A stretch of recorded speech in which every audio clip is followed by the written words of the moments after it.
The Gulf South Conference is the premier football conference of Division II. It's the home of 11 football national championships and 5 Harlan Hill Trophy winners. Now, bringing you in-depth coverage and pinpoint analysis every week with the GSC Football Weekly podcast, here are your hosts, Matt Selesky and Mike Ezekiel. All right, welcome in, folks. Week 4 of the GSC Football Weekly podcast. We've had 3 great weeks of Gulf South Conference football action and some more great games last week, some great games to look ahead to this week. We are coming to you from the Fox Sports Show studio. I am Matt Selesky. Alongside me, Mike Ezekiel. And Mike, well, we both lost one game last week, but we were pretty sharp. We're starting to pick this thing up as we move along. Yeah, we really are. And, that one game was a big whiff. I mean, West Florida didn't really expect that against Chowan, but looking at the rest of the games, we were pretty dead on. I mean, we were pretty close in a lot of those games. We were looking at West Georgia, Delta State. That was a game I got to watch a lot of. We picked that one pretty close, and we kind of had the general idea of what it would be like. Some of the other games were pretty close as well, and I think we did good this week. We're starting to get the hang of this pick'em thing, and but even more so, it's more fun to watch the teams actually get on the field and play. What was the overall record? What is our overall record now? Well, whatever it was last week, just add 3-1 to that. Well, I can't remember last week. That's why I asked you. I can't either. I can't remember what I had we for got breakfast. to start bringing that in here. So I'm designated for that. I mean, I thought you were that guy. Well, I mean, I didn't know when I got here today that I was going to trade my plum for a lemon. So, I mean, I had no idea what to expect. I didn't know what I had for breakfast this morning. I don't even remember. All right, let's take a look at some of the games from last week. The first game, Mike, we were both just way off on that. It's like we didn't want to give West Florida enough credit, and then maybe we started giving them a little bit too much credit. We do have to realize they are in their first year of competitive college football, and that's not always easy. And they finally took a loss. They took the first loss to what we called it Chowan last week is actually Chowan. Chowan. Yeah. We still don't know much about them except the fact that they threw the ball all over the yard in defeating West Florida 35-28, a high-scoring game. But both teams had turnovers, but obviously Chowan was able to capitalize on theirs a little bit more as the game went to the fourth quarter, tied up 28-28, and Chowan was the only team to score. And they did get a win. But I'll tell you, look at the box score, man. This was a pass-happy game. Caleb Nobles had 398 yards passing, 3 touchdowns, 2 picks. He was sacked 4 times. Oof. And then Randall Dixon for Chowan had 449 yards passing, 2 touchdowns, and 3 picks.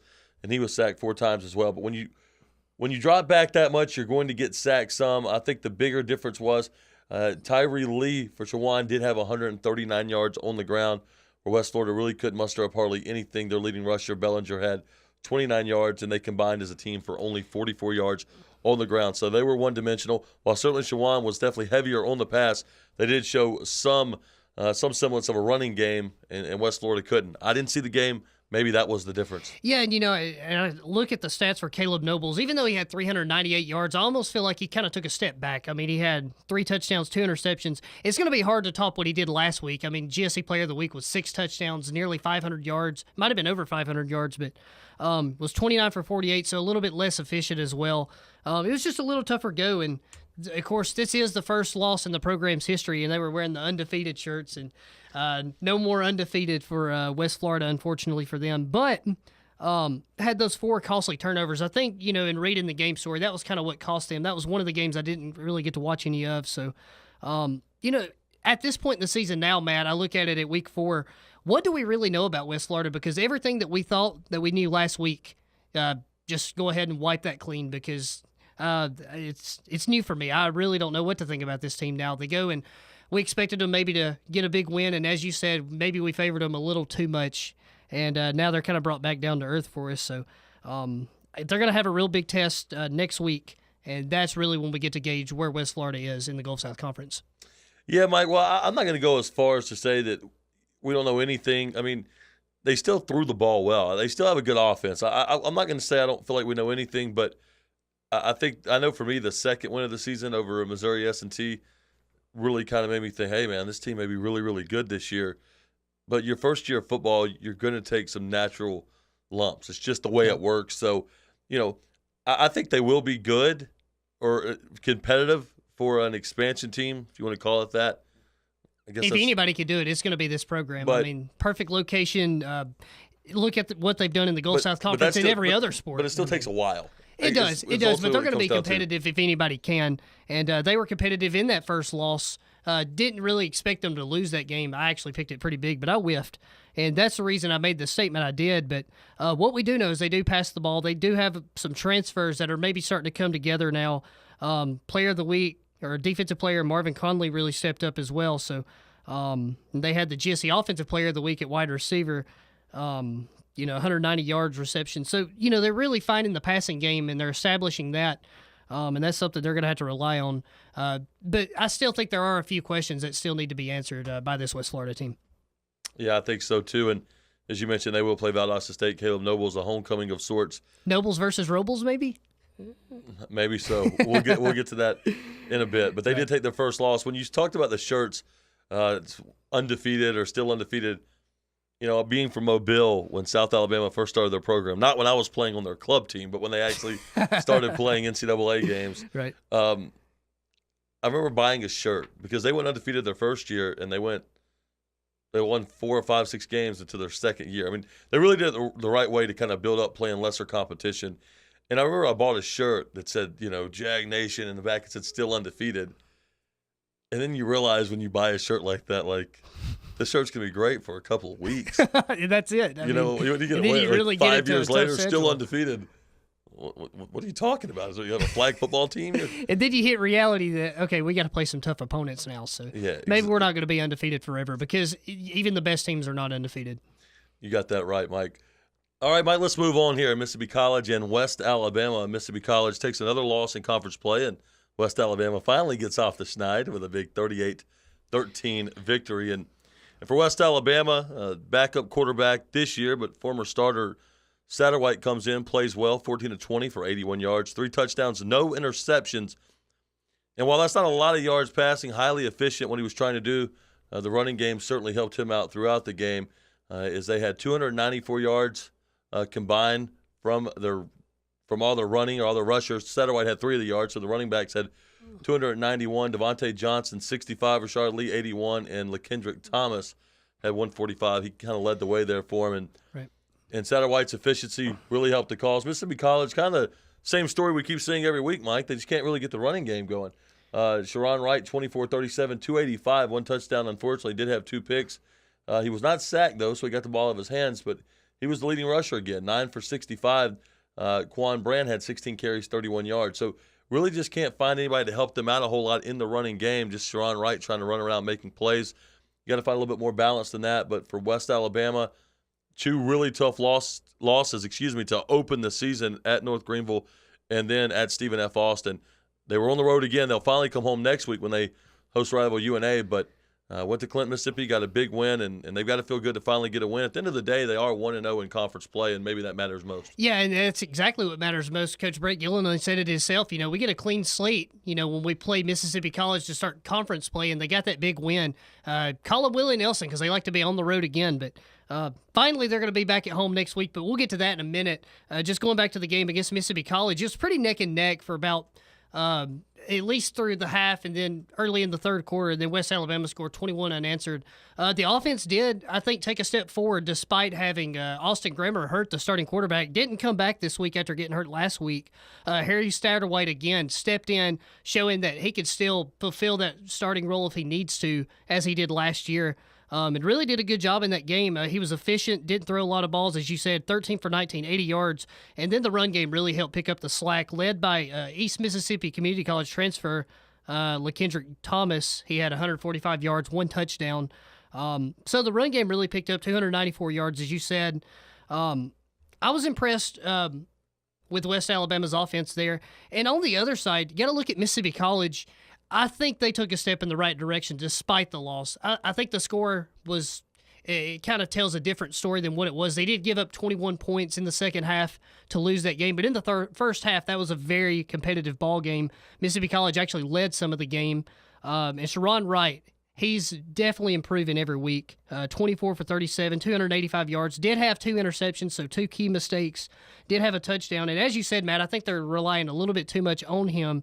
That was a career day for him.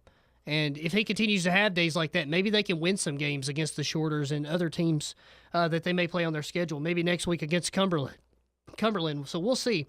I'm looking forward to seeing if they can continue to do that. But another thing for Mississippi College, Matt, that I noticed in the game, they had 4 drives that got near the red zone and couldn't capitalize on any of them. They kicked 2 field goals, missed a field goal, and then ended a drive on an interception anytime they got close to the red zone.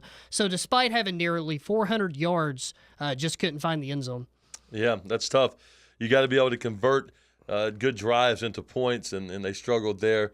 So as you said, Mike, maybe the score wasn't quite as indicative as how close the game was. Yeah, because they moved the ball well. But for West Alabama, it got to feel good to get a win because they had 2 really, really, really tough losses, and they're going to have a tough game against the UNA, but should be a fun, competitive game, big game coming up next week. And we'll take a look at that game in our picks, Mike. But that will be the GSC game of the week on ESPN3. So that's something to get excited about there. I won't be able to make it down to Livingston, so I'll be glad I'll get to stream that one at home. Well, that's going to be a wild game because that's going to be the home opener for Livingston. And usually North Alabama and West Alabama don't play this early in the season, but so that could be a lot of fun. I'm going to be intrigued to see if Austin Grammer comes back from injury. I'm also intrigued to see how the defense does after having a pretty good week last week. Despite giving up so many yards, made key stops in the red zone. The defensive player of the week in the Gulf South Conference, Matt, before we move on, got to talk about him from West Alabama. Freshman Jordan Jones, 7 tackles, 5 of those being solo tackles, 2 tackles for loss, and he also blocked a punt. Pretty impressive for the freshman. 13 tackles for loss for West Alabama. So really moving Mississippi College in the wrong direction for them. So got to be impressed with this defense. Felix Woods, again, anchoring with 6 tackles. Yeah, great insight there, Mike. Florida Tech Shorter. Remember last week we were talking about the game, and I said Florida Tech 55-17. You said the last 3 years it's been close. I said I don't think it matters this year. I didn't either. And it didn't. This was all Florida Tech. And Shorter, one thing that keeps standing out to me is this team's having a hard time finding points. They got beaten their opener 66-0 to University of Tennessee Chattanooga. And then they played Mars Hill 28-21. They did score a little bit there, but then 40-0 again, here against Florida Tech. Shorter's new coach, really struggling to find their rhythm. But for Florida Tech, man, just kind of keep on keeping on here. And they're just making plays and getting the job done. It's got to feel good for them. And they're ranked inside the top 20 now, not just in the top 25. They come in at 19th, actually tied with UNA. And so you're just glad to see Florida Tech, or at least I am personally, because I know how dangerous this team could be. I think they could be a lot of fun watching them coming down the stretch and then possibly into the playoffs. Continue to see these guys make plays. And led by their quarterback, Cato here, 15-23, 200 yards, 2 touchdowns. He was sacked once. Everybody chipped in the running game. I mean, it's rare when you see a team rush for 210 yards and your leading rusher has 41. Sand had 41 yards. Holmes, 28. Cato, 27. Joseph, 27. Singer, 23. Ziarno, if I'm saying that correctly, 22. Haynes, 22. And Denton, 20. So 8 guys with at least 20 yards. And Haynes had the most carries at 9. So nobody even had double-digit carries. Everybody just kind of chipping in there. And even some of the backup quarterbacks, Ziarne came into the game, 5 of 6, 107 yards. Singer, 6 of 6, 64 yards. So, I mean, the backups came in, were highly efficient. I think that says a lot about Florida Tech's depth. Absolutely. But I think it also says that Shorter's got a long way to go. This team is not competitive. And you mentioned last week you thought they've improved the last 3 years, and you kind of thought they were on an even steady, an even keel or just kind of in a steady direction. Mike, I know it's a new coach, and I don't know the whole situation. I know their leading rusher, McCoy, hasn't played, and I don't know everything that's happening with this team right now. But to me, Mike, they're kind of going in the wrong direction. I'm not saying they can't fix it or kind of even it out, but right now, this team is just not a competitive football team. Mars Hill is not a good football team. They lost that game. UT Chattanooga, obviously a little out of their range, but lose 66-0, not close at all. You got to remember, this team went and played Southeast Missouri State last year and upset them. Now, that may have been a little bit of a fluke and maybe not happen all the time. Maybe Southeast Missouri State took them for granted, but the fact that it was competitive said a lot about Shorter. This team was very competitive in the conference last year, even though they didn't win a lot of games. Right now, they're not competitive at all. Now, Florida Tech and UTC are very good football teams, so it's not like they're not playing good opposition, but they're just not being competitive. They're really getting drilled right now when they play pretty solid opposition. Yeah, and let's just bring this back a little bit. Those last 3 years, they continue to improve under Coach Phil Jones. Now they changed their coach, they changed their whole scheme, changed the way they do things. They never threw the ball those last 3 years. Now they're trying to throw the ball, and maybe Coach Kelton hasn't quite brought in the talent that he wanted for Shorter in his system. We didn't know what kind of system they were going to run, but now that we know this is going to be a step in the wrong direction, maybe it's going to take some time to find the players he needs for his system.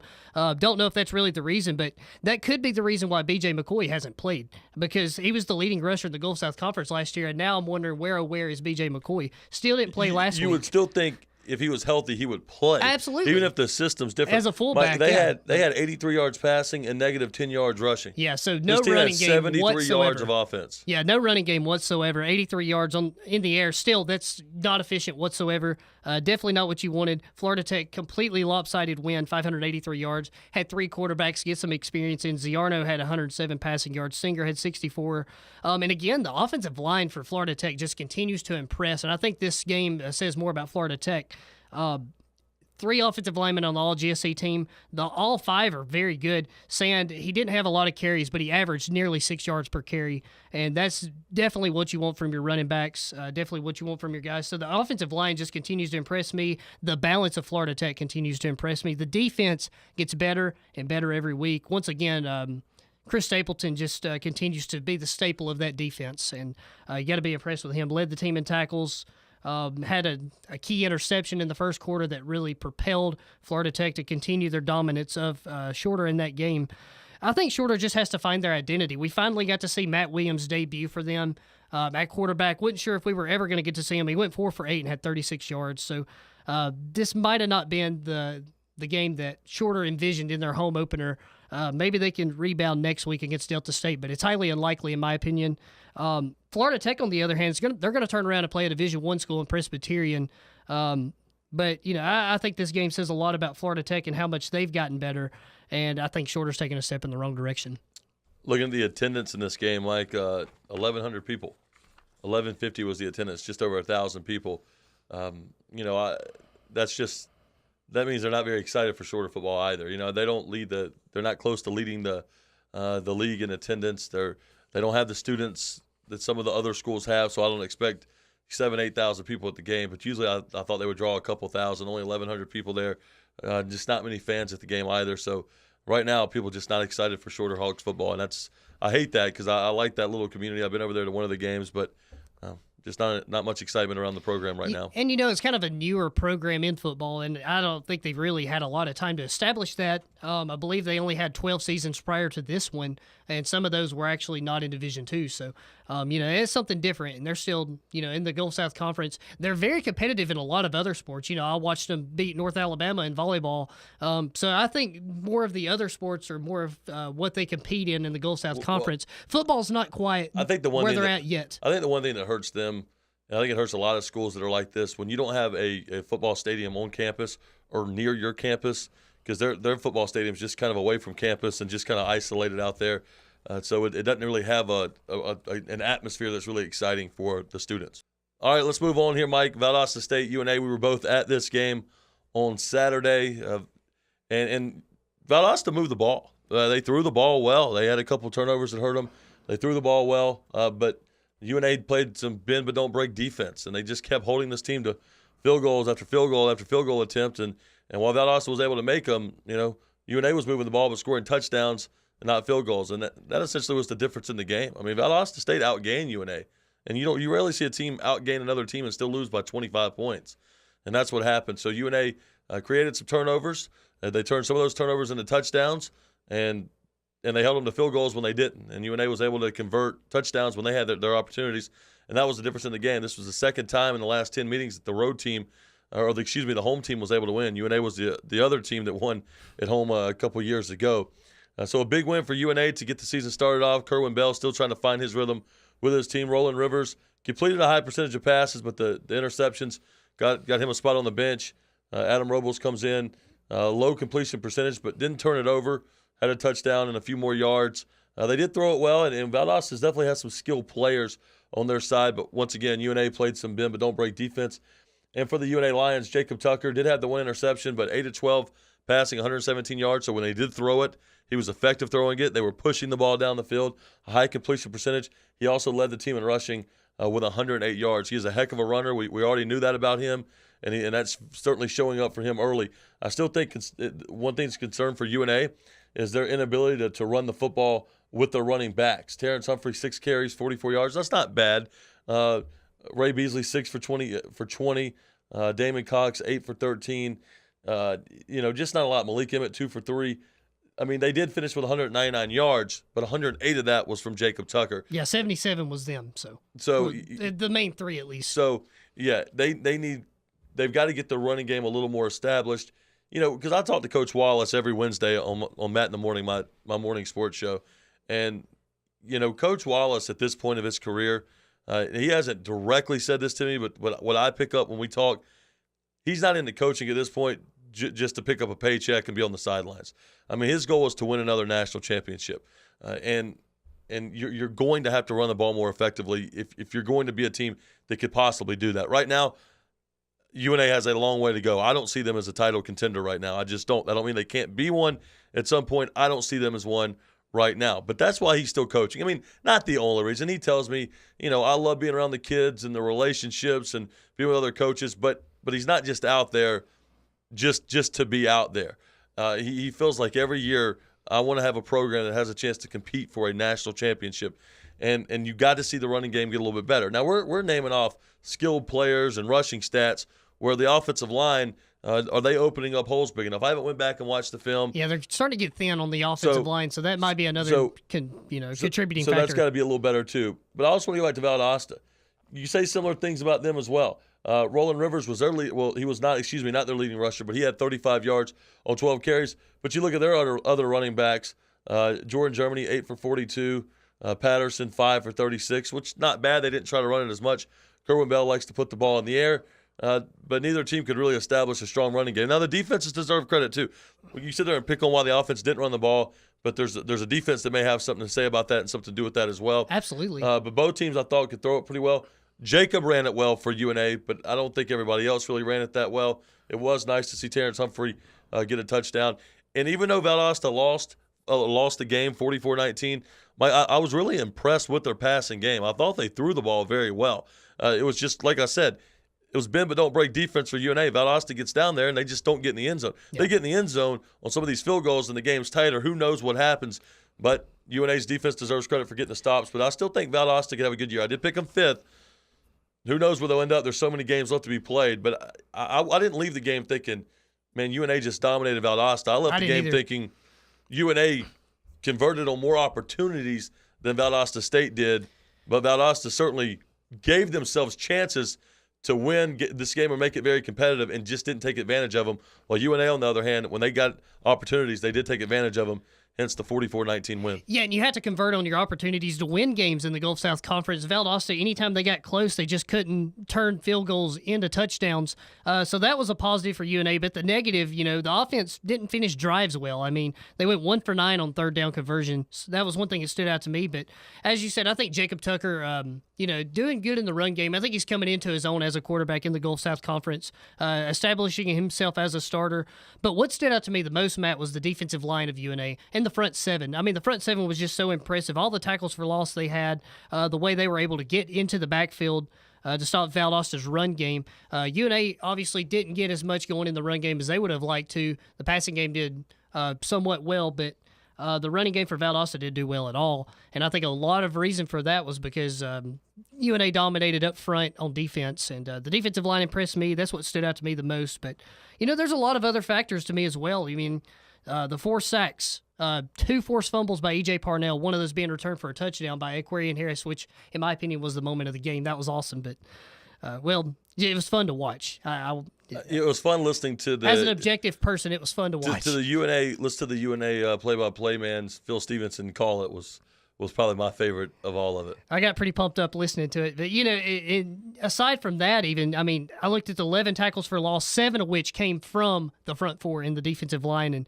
I say front 4, but there's a lot more than 4 people that rotate in and out. So UNA impressed me. But Valdosta, something that I noticed just kind of doing a little bit of research, I think Kerwin Bell was kind of impressed with Robles in practice. and knew that if Rivers struggled a little bit, that he could give him a chance, and that's exactly what he did.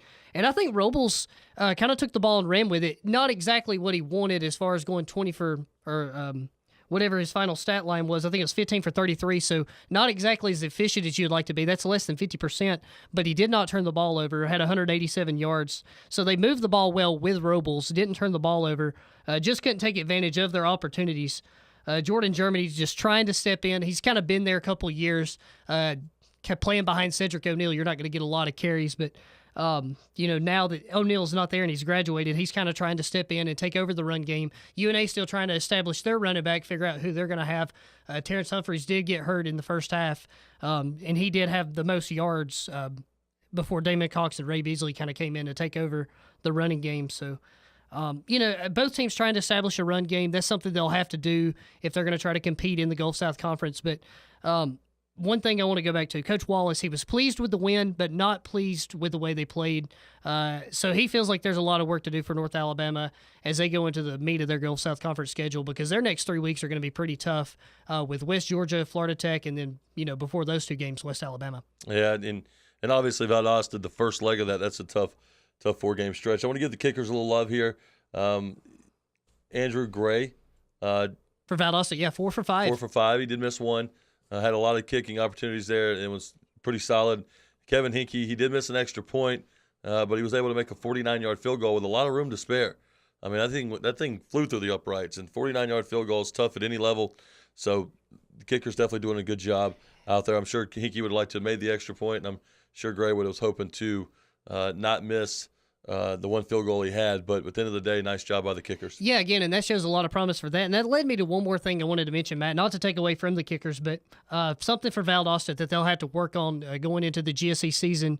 They need to finish in the red zone, because I had the stats in front of me. 6 attempts in the red zone.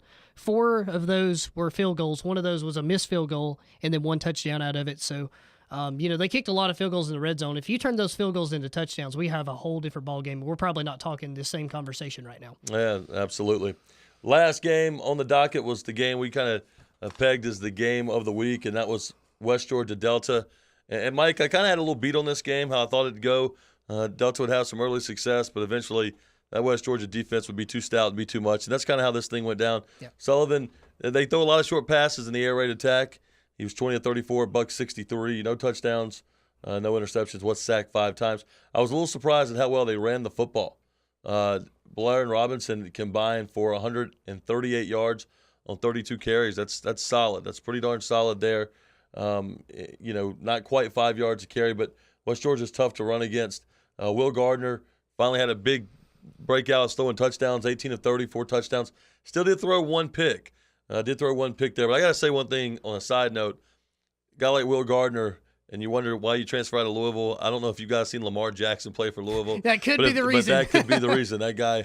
I think anybody would transfer if Lamar Jackson was there. He's the Heisman front runner right now. But Gardner played solid. And I know this kid obviously has the talent. He started and was effective for Louisville. And if you could do that for Louisville, you should be able to do that in the Gulf South Conference. Not that just any player from Division I can transfer to Division II and be great. I tell people that all the time. It's not always as easy as you think. But a guy that started at a Power 5 conference school in Division I and was pretty good for a pretty good team should be able to transfer down and be effective. And he's starting to find his rhythm. They did run the ball pretty well. Franks and Jackson, they combined for 159 yards on the ground. But the total yards wasn't a whole lot different. It was 29 yards more for West Georgia. But West Georgia did get the stops when they needed the stops in the second half, because Delta took the early lead in this game and kept it for a little while.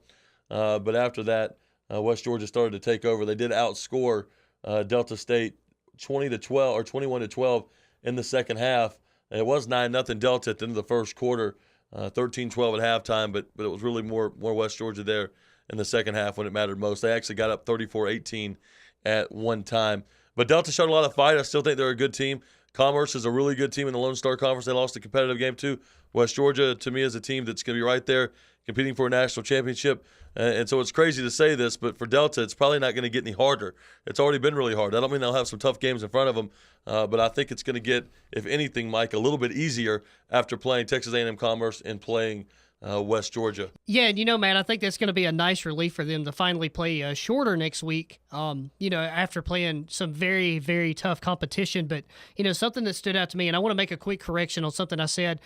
Jordan Jones from West Alabama was the freshman of the week. Dylan Donahue was actually the defensive player of the week in the Gulf South Conference. And I think you got to start with him. 10 tackles, 4 for loss, 3 sacks, 1 deflection, 1 quarterback hurry. He was impressive all game. And, Matt, that was one of the games I actually got to watch almost all of.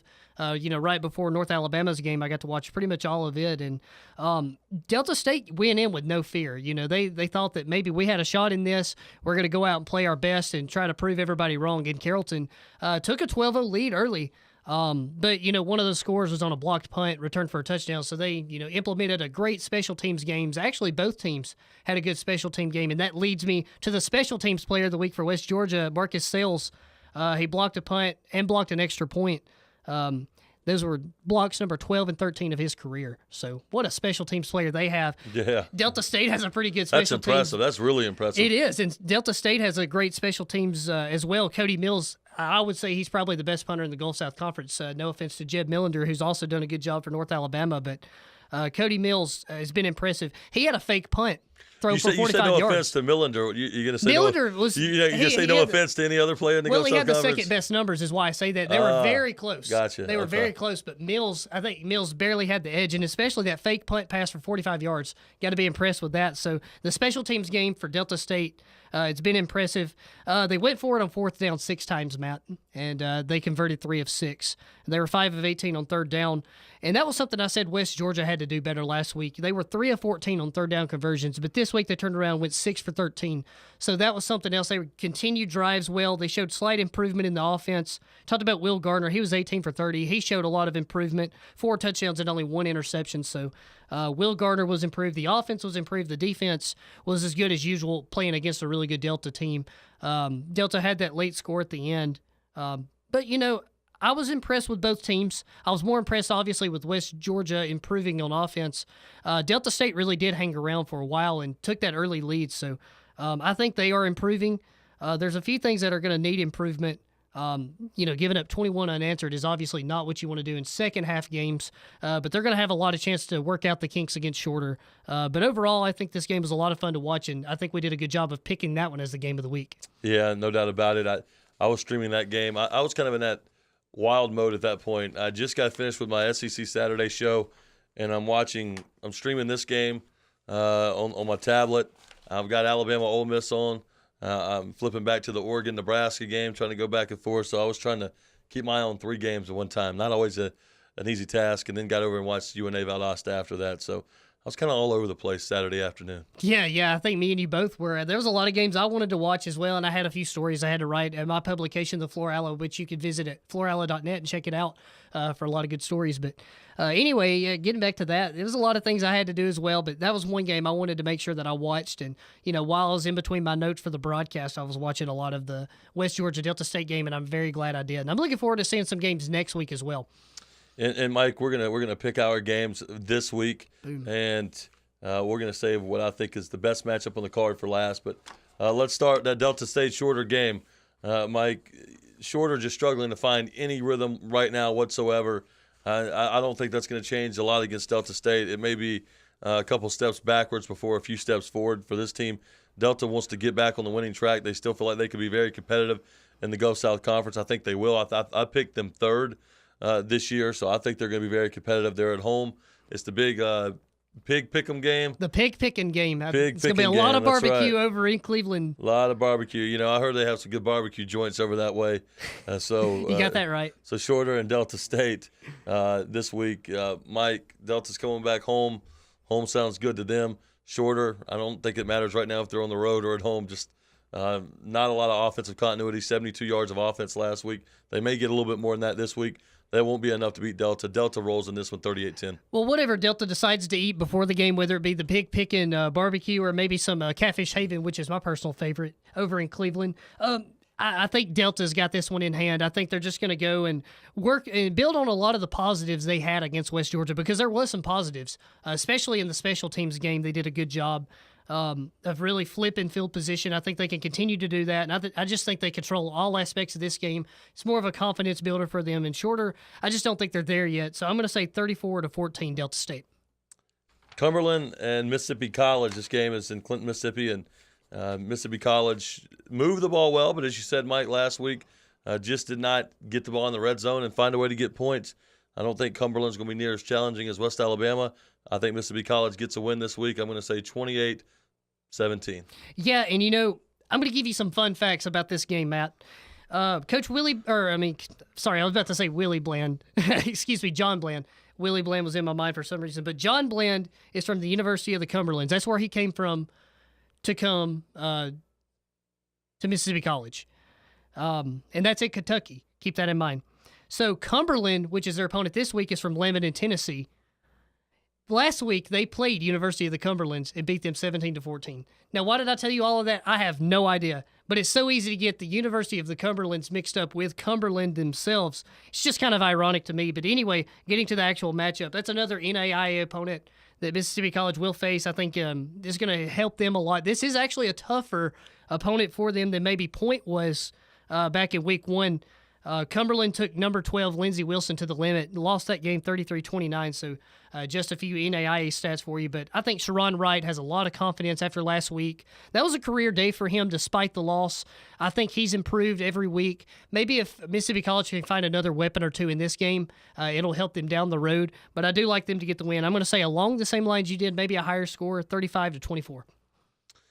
West Florida. Well, by the way, I got to tell you, you got me confused on the Cumberland colleges. That's all I know. University of the Cumberlands is not the team they're playing. That's where Coach Bland is from. I got you. But now they're playing Cumberland, which is who they played last week. I know. So, I'm just kind of weird. I'm just messing with you, It was buddy. all a bunch of irony to me. I love irony. Don't we all? All right, here we go. West Florida, Valdosta State. Caleb Nobles, a homecoming of sorts, going back to face his former team, where he started some ball games for them. That's right. Valdosta State looking to turn those red zone trips into touchdowns instead of field goals. So who's going to come out ahead this week? For me, West Florida still they're doing a lot of things right. They're building the program the right way, Mike, but Valdosta is a very established team in the Gulf South Conference, and I think he's going to go home and have a hard time. Hopefully he sees some friends he really likes and enjoys them. I don't think he's going to find a way to get a win this week, neither or the Argonauts. I think Valdosta kind of takes out some of that frustration, gets into the end zone more. I think it's a high-scoring game. I'm going to say 48-28, Valdosta State. Yeah, and that could very well happen. It could be a shootout. But I think, as you said, Matt, that's going to be the biggest storyline for me. Caleb Nobles returning to Bazemore Hyder Stadium, where he played 2 years ago. And I want to tell you about the last time he was there. He's probably going to have a chip on his shoulder for this reason. The last time he was there, they were in the playoffs, losing to West Georgia. He went 2 for 5 in that game, and he watched Jake Metlock throw for 221 yards. I would probably be pretty fired up if I had to sit behind somebody holding the clipboard, so to speak. I might have a chip on my shoulder going back into Valdosta. He's probably going to be very motivated to win that game. Then again, I don't know his mindset. But what's even more fun to me, it could be Nobles versus Robles. I mean, that's a lot of fun to see. Will it be Roland Rivers? Will he be back? Or will Coach Kerwin Bell go with Adam Robles? That'll be another storyline to keep up with. This will be the first ever Gulf South Conference game for the Argos, and I don't think it's going to be a happy welcoming, but I do think they could be competitive maybe for a half, but I like the final score to be 31-17. Valdosta State gets the win in their home stadium. Florida Tech at Presbyterian an FCS school, and this is another step up, big challenge for Florida Tech. Can they go and beat a FCS school? I don't know. This is going to be challenging. I mean, Presbyterian's 1-2 in FCS action this year. Florida Tech's been playing very well. Naturally, I like FCS schools in these matchups, but not always. Not always. Florida Tech could go up there with a lot to prove. They're feeling confident. They're playing some good football. So I'm going to just go with the upset, Mike. I'm going to say Florida Tech's going to find a way to beat Presbyterian. Really, really close game. Let's go 31-27. And I know it's a Division II versus Division I game, and I debated this one. I didn't even know if I really wanted to call it an upset. I think Florida Tech could be the better team just based on recent history. I know you have a Division I team that's kind of lower tier. They went 2-9 last season. Presbyterian did. They went 1-5 in conference play. They are coming off a win against Campbell, 31-14, but they lost the week before to UT Chat, 34-0. UT Chat is a pretty good ball team, but. So the Blue Hose, they're going to pose a threat to Florida Tech. You would think they would be the favorite just being a Division I team, but I think Florida Tech, they're the creme de la creme of Division II football. I mean, I think they're right up there with some of the better teams, not only in the GSC, but with the talent level they have, they may even can compete with some Division II teams. I think they make the playoffs this year, and I think they can make a run. They're just that impressive to me, and we'll see as the season goes on, but this is going to be their best test to date. I'm going to call this game close as well. I'm going to say 28-21, but then again, Matt, I think it's just so tough to gauge, not seeing either of these teams really ever play each other, come close to playing each other. Not really any common opponents. Yeah, it is tough, and I just know very little about Presbyterian, going off records there, and think that Florida Tech's a very good team. West Georgia, Albany State. Albany State did play Valdosta in the opener. They did come up short 16-7, but outgained Valdosta. Had some turnovers that hurt them in that game. If they could play a little cleaner football, maybe they could compete with West Georgia. It is at Albany, so they'll have a good crowd there. They'll be fired up. But I've bought into West Georgia all year. I'm not going to stop buying into them now. They were my pick to win the conference. I'm staying with that pick. They're a team I think that's gonna go to the national championship game. I guess I'll have to look at the draws and where everybody's at the time, but I just think they're going to be that good. West Georgia, Albany State. West Georgia's defense shuts them down. I'm going with the Wolves. Yeah, and Albany State 1-2 on the year, and 2 of their losses are against ranked teams. Tuskegee beat them 28-18 before Valdosta beat them 16-7. I guess Valdosta probably won't be in the rankings when the rankings come out this week, but they were ranked at the time. But they beat Southeastern University last week, so they are coming off a win. Albany State, they're known to give teams a lot of challenges. They competed for their conference championship last year. I think this could be a defensive battle based on what they did against Valdosta, but I think West Georgia's offense is finally starting to find their rhythm, and combined with how good their defense is, I think they maintain that, and I think the score is actually going to be a lot bigger. I think West Georgia is going to be focused this week, going on the road. I like them to win 34-3. And, Mike, I don't think I ever gave my score here on the game. So let me throw a score out here for you. Albany State points are going to be tough to come by. West Georgia, they haven't been dominant on offense, but they're kind of making their way through. They're starting to find their rhythm. Will Gardner's starting to find his. Can trust the running game a little bit. I'm going to say 34-9. 34-9. 34-9. That could very well happen. I mean, we'll see. I picked 34-3, so I mean, I'm giving the defense a little more credit, I guess, so to speak. But not much you might more. be too. I mean, if that 9 points is 3 field goals, but Albany State is a good team. They held Valdosta to 204 yards. So if they can maybe limit the offense of West Georgia, it could be a closer game than we think. And all right, the last game here is we're kind of tabbing as our game of the week. North Alabama at West Alabama, and this is the Gulf South Conference on ESPN3 game of the week. Don Russell and Rick Rhodes will have the call, and they do a wonderful job there as well. Mike, should be a fun game. I know. Folks, just in case you're only catching part of this, Mike does the sideline reporting for UNA Athletics, so I know you won't give a pick. So, Mike, before or you know what, I'll go ahead and make my pick and let you give your keys to the game here. West Alabama, I'm interested to see if Grammer's going to come back at quarterback or they'll go at Satterwhite. Should be interesting. I think West Alabama will play really well in this game, and I'm a little torn on it. I mean, I really think it could go either way, but I think UNA's starting to find their rhythm. And so I'm gonna pick UNA to win a very, very close game. Will not be surprised by either outcome. I really won't. To me, this is really more of a 50-50 game, maybe 55-45 in favor of UNA. So I'll say UNA here close, really close. Let's go 21-17 Lions. But, man, it just that score don't even feel comfortable in my mind right now. Yeah. Because I'm having a hard time kind of pinpointing this game. I think it's going to be a really competitive game. It's going to be a really fun game, and I really think either team could come out with the win. What are the keys to victory for West Alabama and for UNA for you? Well, to me, I start with West Alabama. Despite not having, whether or not they're going to have Austin Grammer, we don't know that yet, but we do know with Satterwhite, this offense has improved slightly. I think they're a different team than they were in week 1 and in week 2. I think this team's improved. They showed a lot against Mississippi College, and they'll have a little bit. This will be a game that they can try to expand that in, and they'll have to against a great North Alabama team. What stands out to me is they will be in their home opener. Those fans get rabid. That's a tough environment to play in. And this game is usually later in the year. The last time these two teams played in Livingston, it was somewhat close. UNA controlled the game, but the final score was 24-16. It was 24-10, right before the last minute of the game. But then last year, West Alabama came over to Florence, got throttled 52-14. So, that's going to be tough. That's probably in the back of their mind. So for North Alabama, to me, I think the front seven is just too strong. They'll have to be sure to try to limit West Alabama. But West Alabama could very well establish the run game as they did last week. And if they can continue to turn to that run game, they're going to give North Alabama some problems. So as you said, Matt, that game could very well be a toss-up. I'm not going to give a pick, but I wouldn't be surprised either way either. It should be a lot of fun, that is for sure. And I'm excited to stream that one.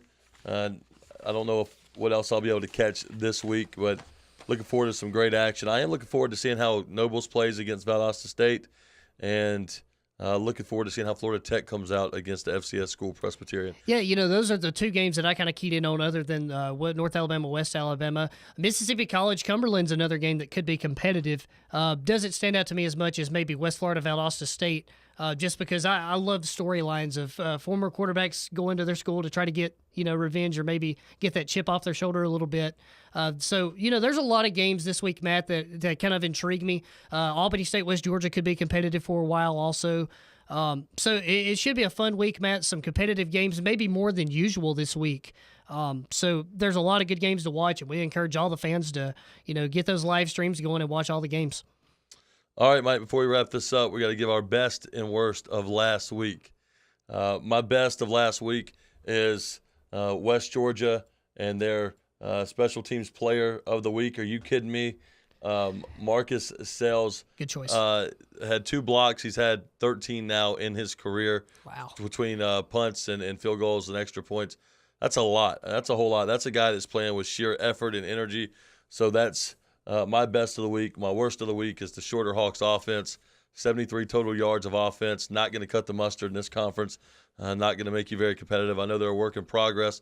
Certainly hoping they find a way to get a little bit better. But my best of the week, Marcus Sells, West Georgia's special teams player of the week. And really, I'm just looking at his whole career. And then my worst of the week, once again, Shorter's offense right now. Yeah, and I'm going to go with Florida Tech as the best of the week. Just the way that they performed all the way around the last 2 games against Mississippi College and Shorter. I know those aren't the best opponents in the conference and the best opponents on your schedule, but they beat those opponents by a combined score of 81-0. I think all around they've shown that they've improved offensively, defensively, and in the special teams game. Florida Tech's going to be somebody to contend with. They had such an impressive game last week. They had 3 quarterbacks throw for at least 64 yards. So that's impressive. The offensive line continues to improve. The running game continues to improve. So I would say Florida Tech's performance all around is the best of the week. The worst of the week for me, it is going to be tough to recuperate from this, and it's going to be tough for Delta State, and I hate to go there with that, running into West Georgia, but giving up 5 sacks to Tyler Sullivan, kind of roughing him up there, that's going to be my worst of the week, and let's see if they can improve that against Shorter. Especially in the air raid offense, which is predicated on getting the ball out quick, a lot of short passes, a lot of screens. So if you're taking 5 sacks, you're probably getting out of your offensive rhythm and trying to get into other things. So I think that's a fair pick there for sure. Yeah, we could have easily went with West Georgia's defensive line and North Alabama's front 7. I mean, there's a lot of good defenses really establishing in the Gulf South Conference. It's a tough place to be a quarterback, tough place to play in the GSC if you're an offensive player because the defenses are so good here in the Southeast. So, it's just going to be tough for some of those quarterbacks. And Sullivan, let's see if in the offensive line, let's see if they can respond next week. All right, Mike. Well, that's going to do it for the GSC Football Weekly Podcast, episode number 4. And, boy, this season, I feel like we just started this thing, man, and the season just keeps rolling along, man. It starts, and it's just like a bowling ball going downhill in a hurry. Just you get so excited for it to be here. It feels like the last 4 or 5 weeks before the season starts is like, hurry up, let's get here, let's go. And then it gets here, and you're like, where did it go? Where did the season go? I mean, it's crazy to believe we're working our way to the halfway point. Not quite there yet, but I mean, it feels like literally we just kicked this thing off a couple days ago. But I'm excited for another great weekend of Gulf South Conference football. Always enjoyed talking a little football with you, too. Thanks, Matt. It was a lot of fun, and I'm looking forward to watching a lot of these games this week. This might be my favorite week that we've had so far. There's some brewing coming up. You did say thus far, but there's some brewing coming up for sure. Thus far. All right, I want to thank the GSC as well. We appreciate everything they do for us at the Gulf South Conference headquarters in Birmingham, allowing us to shoot this podcast and promoting it on our website. You can go to the GSC football website, or just the GSC Sports website, and on the GSC Weekly Preview, if you click on it, you'll see the Fox Sports Shoals podcast. Check that out with me and Mike, so very grateful to those guys. I also want to thank our producer, Will Corey, who's in the studio with us as well. Thank you, Mike, for your time. And, folks, thank you for listening. We've had a couple hundred views on all of our podcasts. Continue to check us out. Give us some thoughts, some feedback, and we do appreciate it. Have a great week, everybody. We'll see you again next week. Thank you for listening to the Gulf South Conference Football Weekly Podcast. Tune in next week for more GSC recaps, analysis, and predictions from your hosts, Matt Selesky and Mike Ezekiel.